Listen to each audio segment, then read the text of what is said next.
Bowler's Bay, Bimming Mary Magna, Binster, Binge, Great Binge and Lesser Binge. Amazing. What's amazing? The names of our English villages, Watson.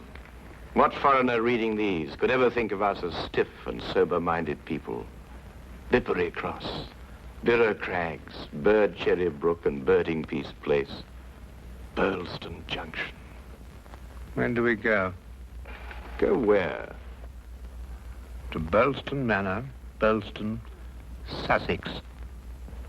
Whatever led you to believe that I'm interested in Sussex, Burlston, or Burlston Manor? No doubt you saw the account of the rather gruesome murder of Squire John Douglas. Quite so. The case has interesting features. But at the moment, I'm more interested in the fly fishing possibilities in the neighborhood of Burlston. Ah, that would be the Arun. Runs within 2 or 3 miles of the manor house. Hmm? What manor house? Burlston, the home of the late Squire Douglas. Oh, yes, I remember. I believe he was quite a fisherman. The moat is 40 feet wide. 40 feet wide? Well. Good Lord. He could probably fish from his bedroom window. And when the drawbridge is raised, the place becomes an island. 4 hours after the bridge is raised, the body of Squire Douglas is found in his study with half his head blown off. That should appeal to you. Fishing seems a safe business by comparison. Do you row a boat? A boat? For fly fishing? Have you ever fished before?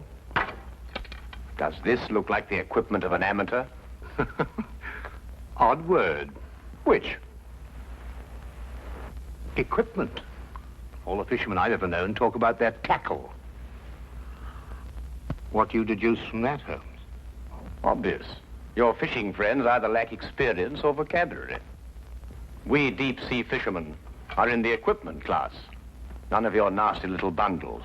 Yes, that gaff is far more suitable for a shark than a trout. Do you really think so? No good for trout? Well, it depends what trout you're after. Oh yes. Well, we must carry a tape measure. A tape measure? What on earth for? To measure our catch, of course. To measure our catch and throw back the little ones. A good rule in life, Watson. Always remember to throw back the little ones. You think our prey will count as a big one or a little one? Well, hardly as big as Squire Douglas lying dead in his castle, surrounded by his moat. Holmes, you've been analyzing this case. Well, you know, I haven't got enough data yet for analysis, really. Do you think it could be an accident? What, with a sawn-off shotgun? And the triggers of both barrels wired together? Murder, eh? Yes, possibly. What do you mean by possibly? Don't sit there, man. That may be opportunity knocking. Oh.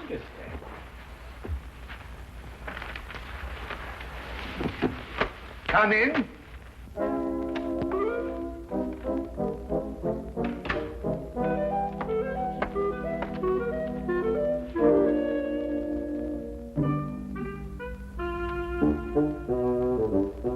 Mr. Sherlock, The fisherman. Hold on! Oh, come on! Blowing me! No, In there, boy. It's only a little one. Would you like it, Watson?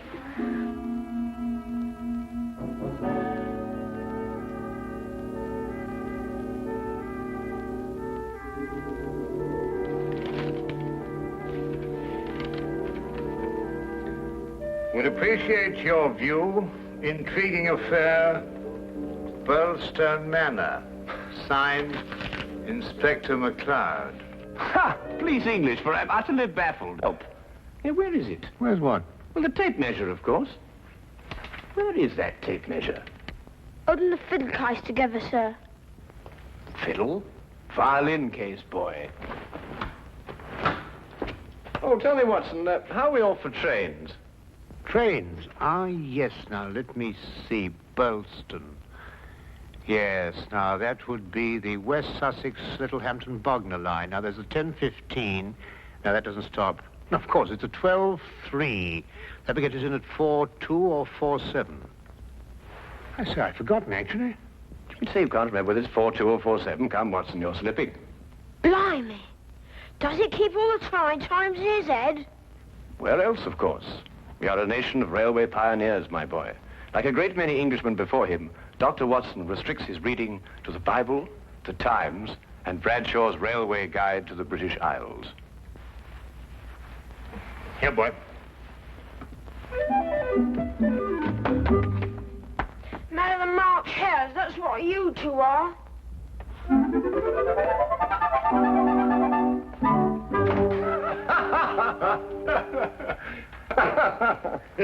I say, Watson, have you seen my weekend bag anywhere?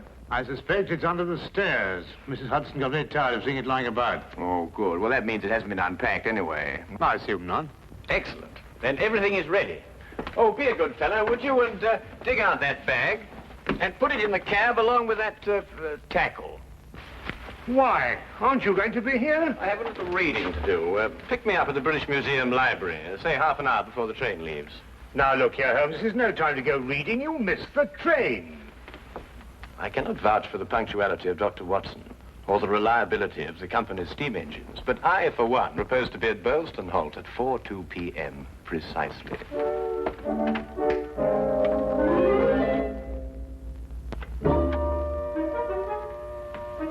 Or is it 4:07?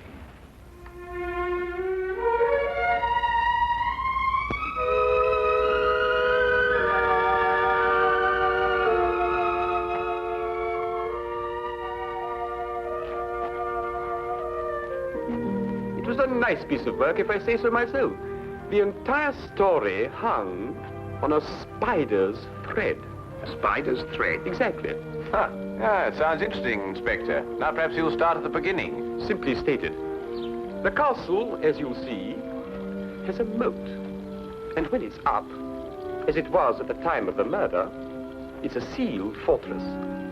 Who was in the castle at the time of the crime? The murdered man's wife, Mrs. Douglas, and a foreign friend, John Morell. Just those two? And the servants, but we've been able to rule them out completely. And from your description of the house, it would have to be one of them. Either Mrs. Douglas, or this friend of hers, Morell, or both of them. They tried to make it appear as though someone had broken into the house and then dived through the windows to swim the moat. But you disproved it. Completely. How? I'll tell you when we get there. This murder weapon. A sawn-off shotgun, I believe. An odd weapon, that. And a foreign gun, too. 3 letters on the barrel. P-E-N. Aha. A larger P with a flourish over it, followed by a smaller E and N. That's right. Ah, the Pennsylvania Small Arms Company, the famous American firm. That's perfect. That's all I need. You mean you need additional evidence? Well, Mr. Holmes, every little helps, you know. Then your case against Morell is not complete. It's complete as far as... How did you know Morell is the murderer? How did you know? He has to be. Why? He's the only one who could be. Suppose I were to tell you that Morell is not your murderer. How do you know? Yes, Holmes. How do you know? Why didn't you arrest him? Well, He doesn't act like a murderer. Ah, he's too self-confident, eh? That's right. Seems to be daring you to arrest him. Yes. How do you know all this? Holmes, do you know this man Morell? Fascinating. Fascinating. The case has suddenly assumed the most astounding proportions and the most astonishing challenge, Watson.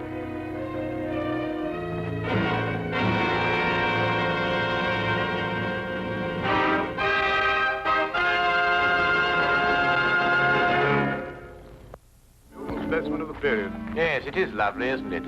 What did you mean, Mr. Holmes? Nothing. I just think it's a lovely building. No, I mean when you said that Morell didn't murder Mr. Douglas. Oh, that. Yes, what did you mean? How do you know he didn't do it? Well, if he didn't do it, she did. You're jumping again, McCloud. You're jumping. But it has to be one or the other. Does it really? What's he talking about? Well, don't you know? No, I don't know. If 2 people are in a sealed house with a murdered man, one of them has to be a murderer. That's common sense. Ah, but is it logical? What do you mean? Is it logical? I don't know, but Holmes says that all the time. I was hoping you might be able to tell me.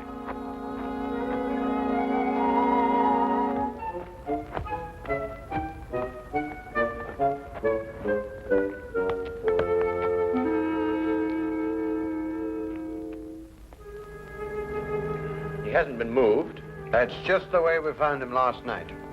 Watson? Of course, death was instantaneous. I should say so. The charge was not fired directly into the face, as the newspapers account have it. Uh-huh. I'd say the blast came from below and that the gun was almost vertical. Excellent, Watson, excellent. May I see this shotgun, McLeod? Holmes, look at this. Good Lord. Wait, it's a brand like cattle. Well, how old would you say it was? Have you got your glass there? Yes. Thank you. It's very difficult to estimate marking like this, Holmes, but I'd say it's over 15 years. 20. Mr. Morrell? At your service, Mr. Holmes. Dr. Watson. News travels quickly. This is a small village. You said 20 years? Yes.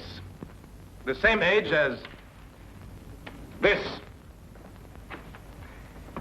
It stands for the Mesa Valley, Arizona. Gold claim number 341. That is where John and I met 20 years ago.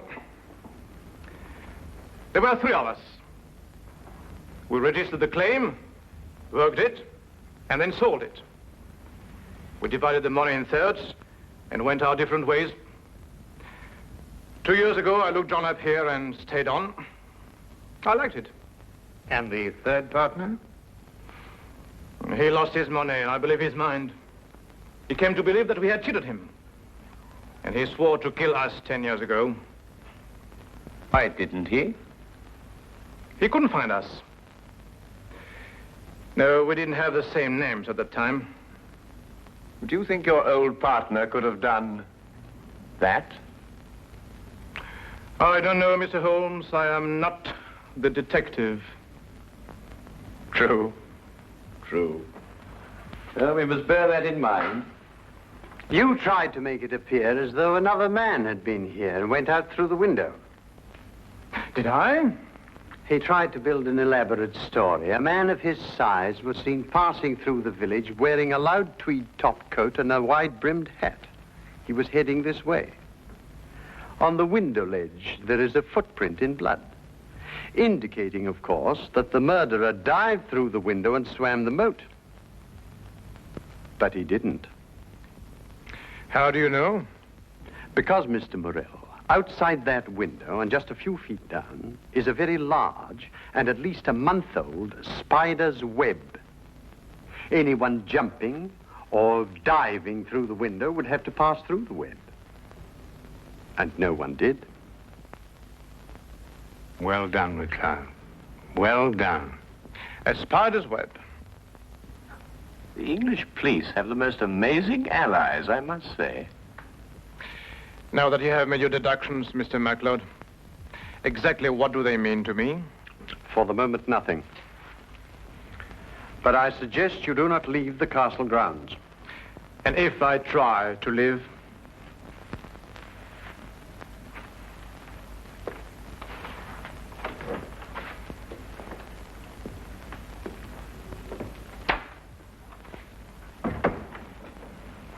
Well done, McLeod. You've certainly got your man. But I'm not rushing in to make any arrest. I'm going to make sure the case is iron cast. Oh, very wise. And what's the motive? Revenge for the Vermis Valley affair? I've got to go a bit careful there, Doctor. If you ask me, it's a case of, cherchez la woman. Oh, what's he? Oh, is he Douglas?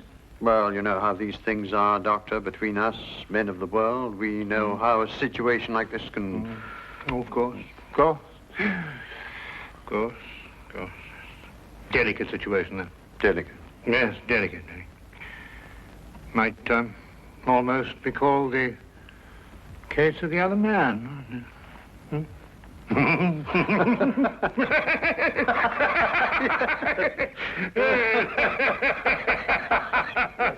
The other dumbbell. Who? Not who, what? What? That's right, what? What are you talking about? That. There's only one dumbbell. One dumbbell. That's right. Well, There's only one dumbbell, Watson. I know. That's it over there. Yes, where's the other one? Well, I don't know. I've only just come here. Do you know where the other one is? What difference does it make? Well, that's right, yes. What difference does it make? Maybe there is only one dumbbell. One dumbbell? But they come in twos. Perhaps he only had one. Watson, do you mean to tell me that you can stand there, surrounded by all these athletic trophies, and suggest to me that such a man would only use one dumbbell? Well, what difference does it make? Yes, what difference does it make? Huh. Well, if you two are convinced that you can solve the case with the aid of a convenient spider, I'm going fishing. You're what? Oh, he's going fishing. He's brought his tackle. Why? To catch fish. Then I take it you're satisfied with my analysis of the crime. Find the dumbbell. Hang the dumbbell. You can't hang him until you find him. Who? The man who took the dumbbell.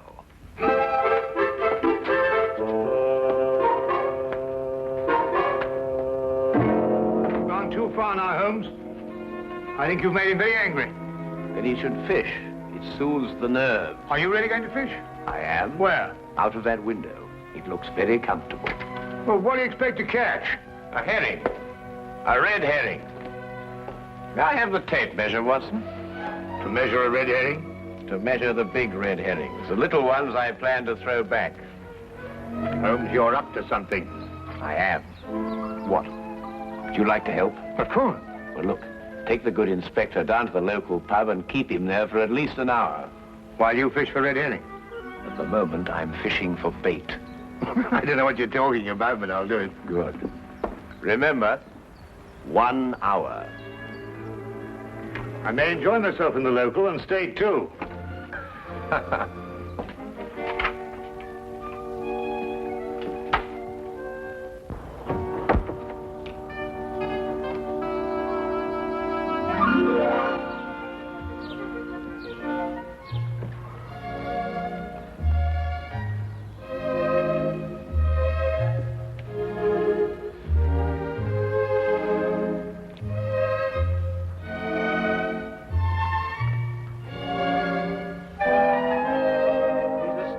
That Holmes. What do you think he's been doing? There's no guessing with him. For all we know, he may really have been fishing. Perhaps we should have given him more time. He's been an hour. That's all he asked for. Yes, that's right enough. Inspector McLeod? Hello, Sergeant. Have you seen Mr. Holmes? I certainly have, sir. What's wrong? You know the staircase in that room? Huh? Mr. Holmes was sliding down them banisters. He was what? That's right, sir. Sliding down the banisters he was. Well, he was probably investigating something. Probably. Well, let's ask him. There must be some reason behind it. Good afternoon, gentlemen.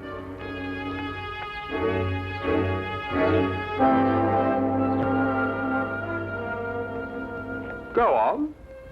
Ask him. Ask me what? Well? What have you been doing while we were away? Well, first I fished, No. and then I slid down the banisters. I told you. Why? Why not? Well, And you, Inspector McLeod, are going to drain the moat. I'm going to what? Drain the moat. Empty it right down to the bottom. I can't do that. That's a major engineering job. Don't you realize that's a real river that runs round the house? Well, in that case, don't drain the moat, but tell everyone you're going to. And then what? Then we'll all meet back here in an hour's time. and see if we can find somebody pulling something out of the moat. Exactly. What? Red herrings. As mad as a March hare.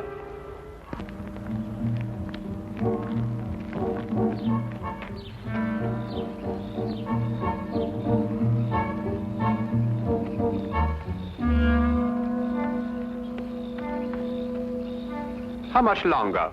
Not much. You're certain everyone believes they're going to drain the moat? I don't know who believes it, but everyone knows I said it. Do you think someone will come to the murder room? Someone has been in it for some time. How do you know? The lights are out. Because I left them on. Look, what? That's it, let's go.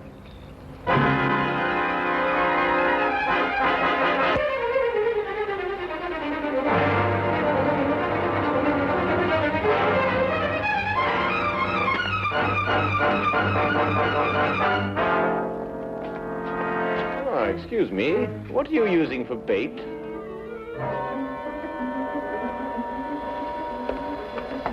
Oh, would you mind holding this? Thank you. What clothes did you say the stranger was wearing, McLeod? A loud tweed topcoat and a wide-brimmed hat. Like these?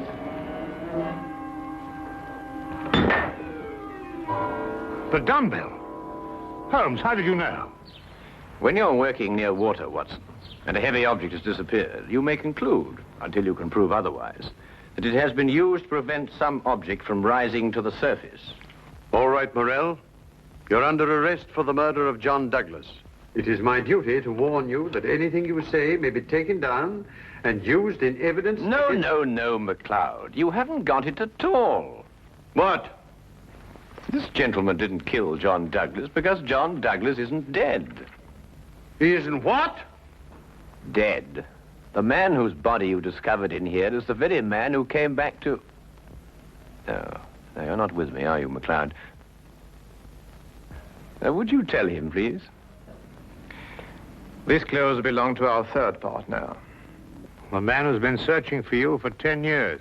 Yes. He found us and arrived here with a shotgun. He and John struggled, and the shot went off.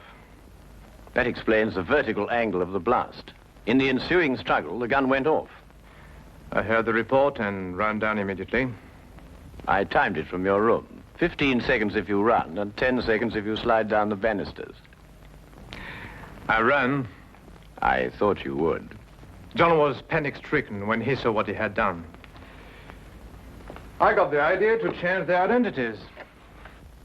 But then where is Douglas? With the aid of my tape measure, I was able to ascertain that there is a hollow space behind that wall. I imagine it conceals a passage under the moat. Yes, Mr. Holmes, it does. And John has had a 36-hour head start. We'll stop him. I told him you would. I'll issue orders for the apprehension of Mr. Douglas, and we'll talk about your part in this, sir, in the morning. You have conspired to conceal evidence. I'll still be here in the morning, Inspector.